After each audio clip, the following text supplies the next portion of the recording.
Your wife should be home with the kids, not pretending to understand business, the CEO Richard Harrington said to my husband Marcus at the company's annual gala, his voice dripping with the particular condescension of men who'd never had their authority questioned. I saw her asking questions about our Q3 projections earlier. Someone should explain to her that these events are for networking, not interrogation. Wives are supposed to smile and look pretty, not audit the balance sheets. Marcus stood frozen beside me, caught between defending his wife and protecting his career, while 300 employees and their partners mingled around us in the ballroom of the Grand Metropolitan Hotel. But why did I simply smile and excuse myself to the restroom instead of revealing who I actually was? And why did Richard Harrington's confident smirk collapse into confusion when his keynote speech was interrupted by the one signature he never expected to see? Ms. Williams, I've been looking for you everywhere. The CFO, David Okonkwo, caught me in the hallway outside the restroom, his expression mixing relief with urgency. Mr. Okonkwo, is something wrong? The board met this afternoon. The investigation into Harrington's conduct is complete. As majority shareholder, we need your signature on the CEO's termination papers before midnight to ensure proper documentation. I glanced toward the ballroom, where Richard Harrington was preparing to deliver his annual address, a speech celebrating the company's success and, inevitably, his own leadership. Bring the papers to the main stage. David's eyes widened. To the stage? During his speech. He just told my husband that wives should stay home and look pretty. I think it's time the CEO learned who actually owns this company. Ms. Williams, that would be exactly what he deserves. The papers, Mr. Okonkwo. Main stage. 5 minutes. The ownership structure of Meridian Technologies was something I'd kept deliberately obscure. My father, William Williams, had founded the company 40 years ago in his garage, building it from a small electronics repair shop into a multinational technology corporation. When he died 3 years ago, he'd left me 47% of the company's shares, the largest single block of ownership, enough to control any major decision with even minimal board support. But I'd never been interested in public recognition. I'd attended board meetings quietly, voted my shares through proxies when possible, and maintained a distance from the day-to-day operations that kept my identity as majority shareholder unknown to most employees. Including, apparently, the CEO. Richard Harrington had been hired 2 years ago, 6 months after my father's death. The board had conducted a nationwide search for a leader who could guide Meridian through its next phase of growth. Richard had impressive credentials, MBA from Wharton, successful turnaround experience at 2 previous companies, a reputation for aggressive expansion. What his resume hadn't revealed was his equally aggressive attitude toward women in business. The complaints had started within months of his arrival. Female executives reported being excluded from key meetings. Women in middle management found their advancement opportunities mysteriously limited. HR documented a pattern of comments, always deniable, always just barely on the right side of legally actionable, that created a culture of dismissal and diminishment. He's old school, board members had explained when I'd raised concerns. His results speak for themselves, others had argued, pointing to rising revenues. We can't fire a CEO for being politically incorrect, the chairman had counseled. But I'd been watching, documenting, waiting for the evidence that would make action unavoidable. The investigation I'd commissioned had been thorough.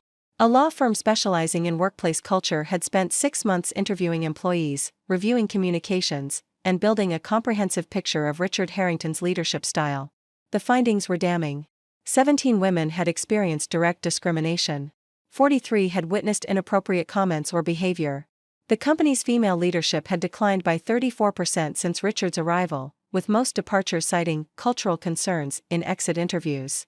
The financial costs were substantial, lawsuits waiting to be filed, talent hemorrhaging to competitors, reputational damage that would eventually affect the bottom line. The board had reviewed the report that afternoon. The vote had been unanimous. Richard Harrington would be terminated for cause. All they needed was my signature. I returned to the ballroom as Richard took the stage. The lights dimmed for his keynote, a carefully choreographed moment of corporate theater designed to reinforce his image as the company's visionary leader. Welcome, everyone, to Meridian's annual celebration of excellence, he began, his voice amplified through the hotel's sound system. This year has been transformative. Record revenues. Expanded market share. Innovations that are reshaping our industry. The audience applauded politely.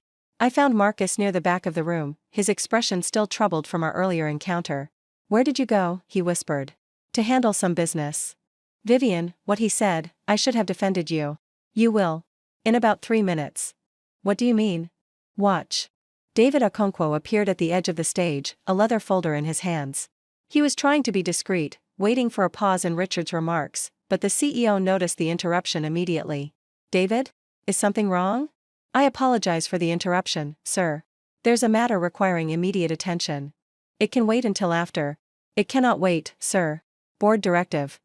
The audience stirred, sensing something unusual. Galas weren't typically interrupted by board directives. Richard's expression flickered between annoyance and concern. Very well. Ladies and gentlemen, if you'll excuse me for just a moment, actually, David said, this matter involves everyone here. May I have the microphone?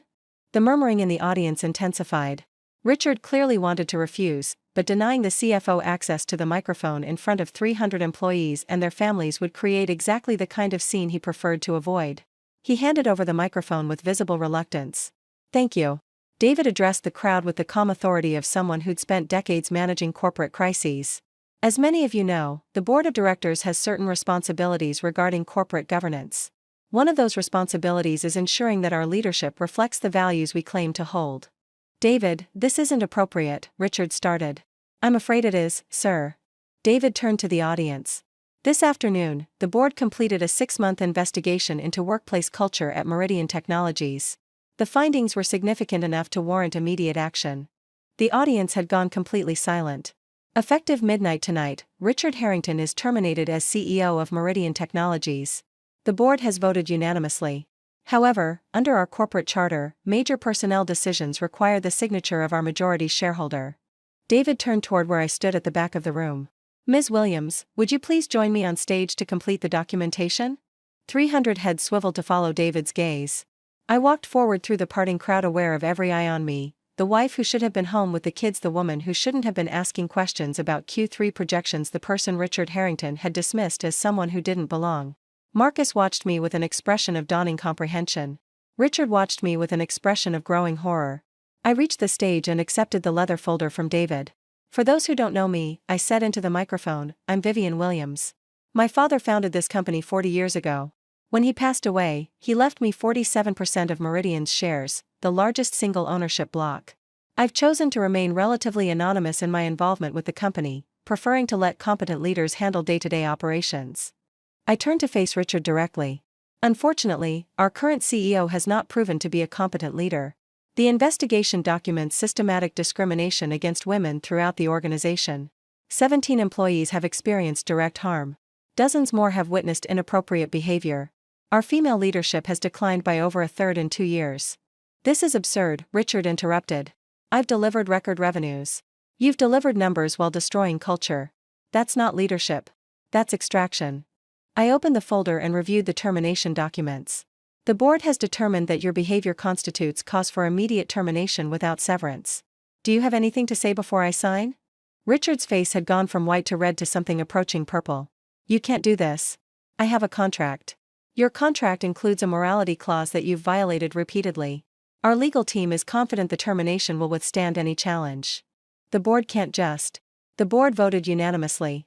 Every director, including the ones you thought were loyal to you. They reviewed the evidence and decided you're a liability the company can't afford. Because of some complaints from women who couldn't handle. Choose your next words very carefully, Mr. Harrington. Everything said on this stage is being recorded, and I suspect you've already said enough to support several discrimination lawsuits. He stopped, the reality of his situation finally penetrating his fury. You set me up. This whole evening, the questions about Q3, the provocation at our table, you were waiting for me to say something you could use. I didn't need you to say anything. The investigation provided more than enough evidence. What you said tonight was just a reminder of why this decision is correct. I clicked the pen and signed the termination papers with a flourish. You told my husband that wives should stay home and look pretty. That women don't understand business. That my questions about our company's finances were inappropriate. I handed the signed documents to David. Consider this my response. Security will escort you out. Your personal belongings will be shipped to your home. Any severance claims will be handled through legal counsel. The security team appeared on cue, 2 officers who positioned themselves at Richard's sides with professional discretion. This isn't over, he said, his voice low and venomous. You'll regret this. I regret hiring you in the first place. I regret not acting sooner when the complaints started. I regret every woman who left this company because you made it hostile to their success. I met his eyes without flinching. What I won't regret is this moment. He was escorted from the stage, from the ballroom, from the company he'd led for 2 years with results that masked rot. The audience remained silent, processing what they just witnessed. I addressed them directly. I apologize for the disruption to this evening's celebration. What you've just seen wasn't planned as public entertainment, the timing was driven by legal requirements, not dramatic effect. A murmur of uncertain laughter. But I want to be clear about what this means going forward. Meridian Technologies was founded on the principle that good ideas can come from anyone. My father started this company in his garage because he believed talent and hard work mattered more than pedigree or appearance. Over the past 2 years, we've drifted from that principle. Talented people have been overlooked because of who they are rather than what they can do. Voices have been silenced. Potential has been wasted. That ends tonight. The applause started slowly, a few people near the front, then spreading through the room like a wave. I saw women clapping with tears in their eyes. I saw men nodding with expressions of relief. I saw young employees who been afraid to speak up, realizing that the culture they endured wasn't the culture they have to accept. Marcus reached the stage and took my hand. "You could have told me," he said softly, beneath the applause. "Where's the fun in that?" Fun? I've been terrified of that man for 2 years. And now he's gone. I squeezed his hand. "I'm sorry I didn't act sooner. I kept hoping he'd change, that the board would hold him accountable, that I wouldn't have to reveal my position so dramatically. But he said what he said tonight. And I decided that if he could be that dismissive to my face without knowing who I was, he'd never change. Some people only respect power they can see. Now everyone knows where the power actually sits."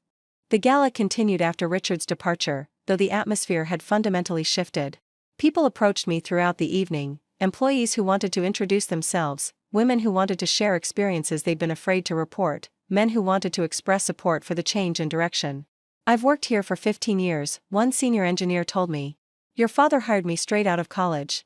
The last 2 years have been the hardest of my career. I've thought about leaving almost every day. Will you stay now? If things actually change?" "Yes. This company was my home before Harrington arrived. I'd like it to feel like home again." The board chairman, Robert Morrison, found me near the end of the evening. "That was quite a performance, Vivian." "It wasn't a performance. It was a correction. You could have handled the termination privately. The signature could have been obtained before the gala." "I could have. But Richard humiliated women publicly for 2 years. His dismissal needed to be equally visible." I accepted a glass of champagne from a passing server. The employees needed to see that discrimination has consequences. That the company's values are more than words in a mission statement. Some board members are concerned about the optics. "Which ones?" "I'd like to know who prioritizes Richard's comfort over the women he mistreated." Robert held up his hands. "I'm not disagreeing with your decision. I'm just conveying feedback. Convey this back. Anyone uncomfortable with how tonight was handled is welcome to sell their shares. I'll buy them at market price. Then I'll own an outright majority and won't need to consider feedback at all." The offer to purchase shares was genuine and strategically significant. At 47%, I controlled the company in practical terms, but I still needed some board support for major decisions. At 51% or higher, my control would be absolute. The message was clear: stand with me or stand aside. By the end of the following week, 3 board members had sold their positions. I'd acquired another 6%, bringing my ownership to 53%. The resistance to change had eliminated itself. The interim CEO was Patricia Okonkwo, David's wife, as it happened, and a 30-year veteran of the technology industry. I'd recruited her from semi-retirement specifically for this role. "The investigation found problems at every level," she reported during her first board meeting. "Hiring practices that disadvantaged women and minorities. Promotion patterns that favored men regardless of performance. Compensation structures that underpaid female employees by an average of 23%. Can we fix it?" I asked. "We can fix it. But it will take time, investment, and genuine commitment. Band-aid solutions won't work. We need structural change. You have my full support. Whatever resources you need. Even if it affects short-term profitability? Especially then. My father built this company over 40 years. He didn't do it by prioritizing quarterly results over sustainable growth. We're returning to his philosophy." The cultural transformation at Meridian became something of a case study in business schools. Patricia's leadership established new hiring protocols, compensation reviews, and promotion criteria designed to identify and eliminate bias. An independent ombudsman was appointed to handle complaints without fear of retaliation. Leadership training focused on inclusive management practices. The results emerged gradually, then dramatically. Female leadership increased by 45% within 18 months. Employee satisfaction scores rose to the highest levels in company history. Turnover, which had been quietly hemorrhaging talent, dropped by 60%. And the financial performance? Record revenues, achieved through genuine innovation rather than extraction. Richard Harrington's aftermath was less triumphant. He sued the company for wrongful termination, as expected. The lawsuit was dismissed after our legal team presented the investigation findings, documentation so comprehensive that his own attorneys advised against appeal. He attempted to find another CEO position, but the industry had heard the story. The dramatic termination at the gala had been captured on multiple phones and shared across social media. His reputation as a leader was permanently damaged. Last I heard, he was consulting for small companies that didn't conduct thorough background checks. Some people never learn from consequences. They just find smaller arenas in which to repeat their mistakes. Marcus and I navigated the transition from husband of anonymous shareholder to husband of company owner with occasional difficulty. People treat me differently now, he observed one evening. At work, everyone knows who my wife is. They're either overly deferential or suspicious that I'm reporting back to you. Does it bother you? Sometimes. I earn my position through my own work. I don't want people thinking I'm there because of your ownership. You were hired 3 years before Richard knew who I was. Your promotions came on merit. Anyone who suggests otherwise doesn't know the timeline. But the perception can be managed. We can establish clear boundaries. You report to your chain of command, I stay out of your department's decisions. And we maintain professional separation even if people speculate. Will that work? We'll make it work. Unless you'd rather I sell my shares and become a full-time stay-at-home wife, as Richard suggested. Marcus laughed, the first genuine laugh I'd heard from him since the gala. Somehow I don't think that's your calling. Somehow you're right. The anniversary of the gala termination became an unofficial company holiday. Not formally, we didn't put it on the calendar or mandate celebration. But employees remembered the date. They talked about where they'd been when the majority shareholder took the stage, when the CEO was escorted out, when the culture shift began. It was the moment we knew things could actually change, one junior employee told a business magazine interviewing people about Meridian's transformation. Before that night, complaining seemed pointless. After it, we understood that leadership was actually listening. I attended company events more openly now. Not constantly, I still preferred strategic distance to constant presence. But I made sure employees knew who I was, knew that I was paying attention, knew that the values we claimed were values we'd enforce. You've become something of a symbol, Patricia observed during one of our regular meetings. I hope not.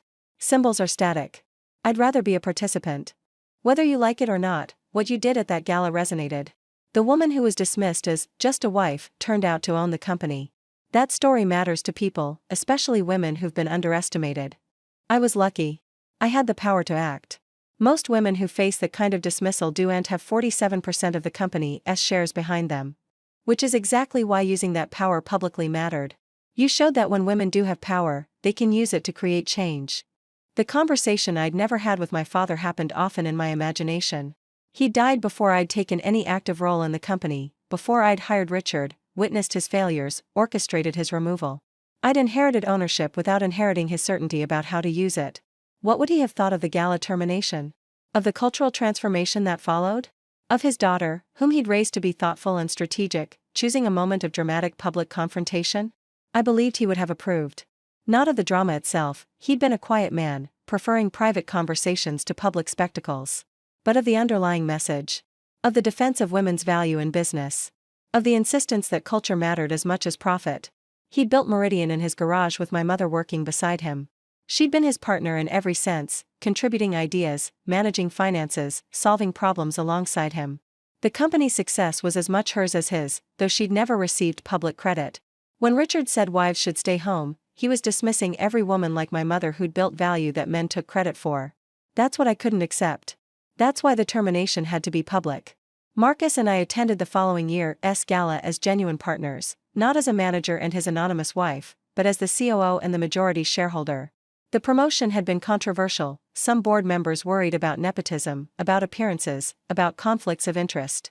But Marcus had earned his advancement through exceptional performance, and I'd recused myself from all decisions regarding his employment.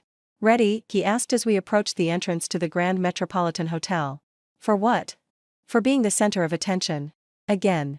I'm hoping this year is less eventful than last. No dramatic terminations planned? Patricia is doing an excellent job. No termination required. I took his arm. This year, I just want to celebrate.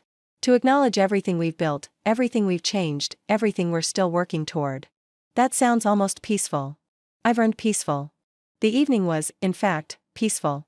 Patricia delivered the keynote, a speech about sustainable growth, inclusive culture, and the competitive advantages of treating employees well. The audience applauded genuinely rather than politely. I mingled without agenda, accepting congratulations for the company's success without claiming personal credit. The cultural transformation had been a team effort, driven by Patricia's leadership and implemented by managers throughout the organization. My contribution had been creating the space for change to happen. Removing the obstacle. Providing resources. Staying out of the way when staying out of the way was what helped most. Near the end of the evening, a young woman approached me hesitantly. "Ms. Williams? I'm sorry to interrupt, but I wanted to thank you." "For what?" "I was at the gala last year. I heard what the former CEO said to your husband. I was at a nearby table. When you revealed who you were, when you fired him in front of everyone." She paused, composing herself. I'd been planning to quit the next week.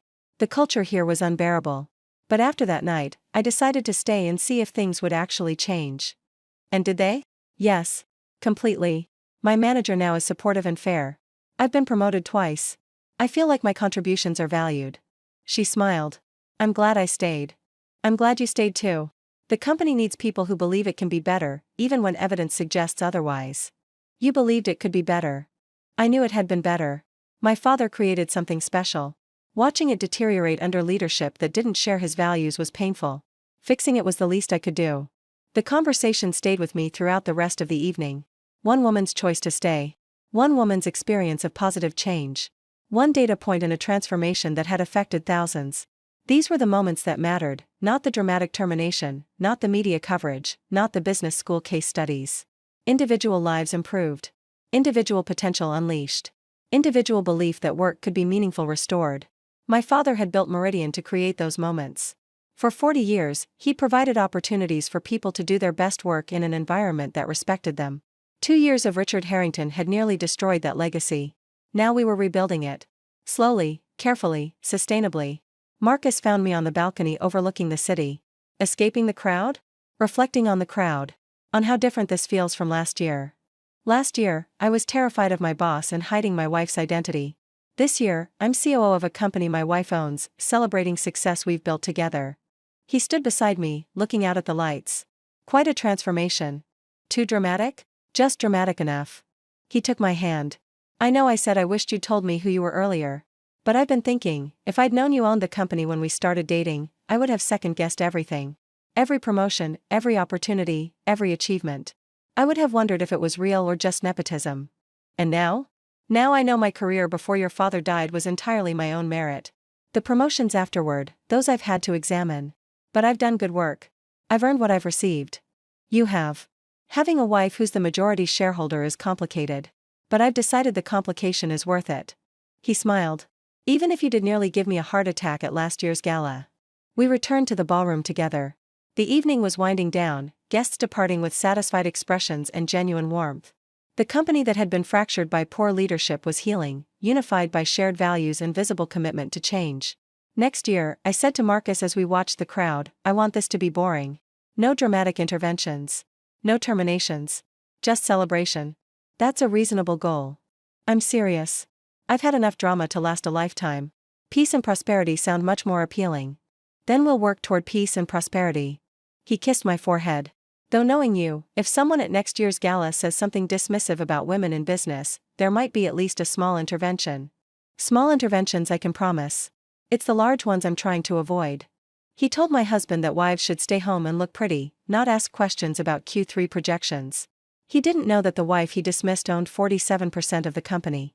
He didn't know that the investigation into his conduct had been completed that afternoon. He didn't know that his termination papers were waiting for my signature.